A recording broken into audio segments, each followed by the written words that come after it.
were the only one who wouldn't break. The only one who still believed we could fight. Every night the bruisers hunted me, but I slipped through the ruins like a ghost. I stayed ahead of them. They wanted me more than anyone else, and I finally understood why. It was the bell. I watched it for days. One chime made the weak drift toward it, like sleepwalkers. 2 chimes meant a sacrifice. It wasn't calling the cult. It was the cult calling us. So I made a plan. I would destroy the bell, break the cult's hold, end the harvest. But that night, everything changed. The bell rang 3 times. I'd never heard 3.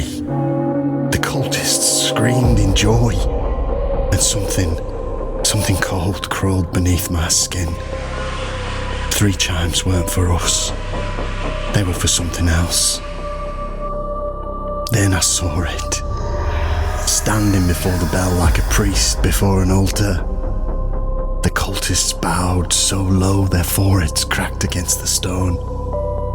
Even the bruises seemed smaller beside it. They brought it offerings, limbs, entrails, the butchered remains of those taken during the harvest, and it accepted them without a word, as if agony itself were a kind of worship.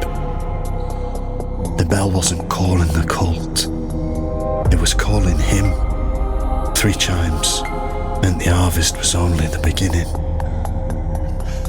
I knew I only had one chance, one moment before he completed whatever ritual he'd begun. So I stepped out of the shadows, alone, ready to destroy the bell or die trying.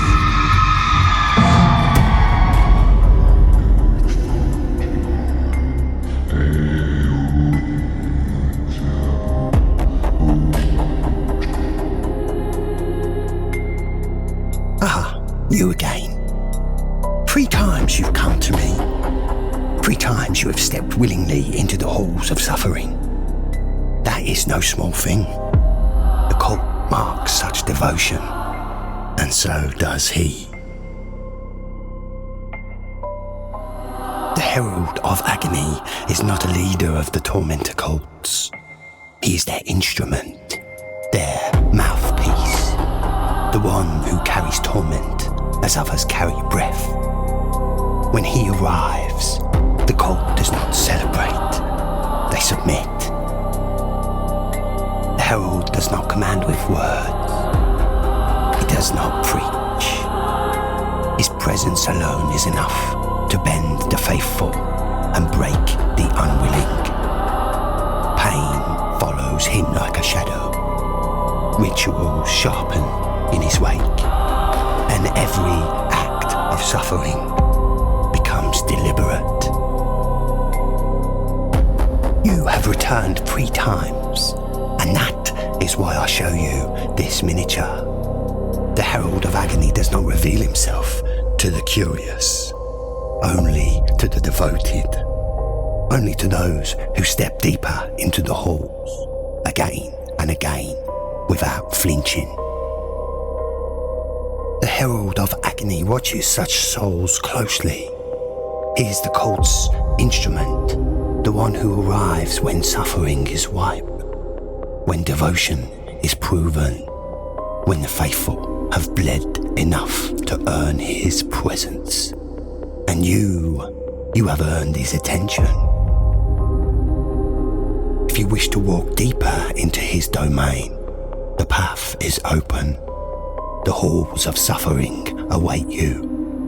Curated encounters, factions, horrors, and stories woven from the same torment he carries. Go to the halls. The link is in the description. Step through it and see what Bestiarum has prepared for those who return again and again.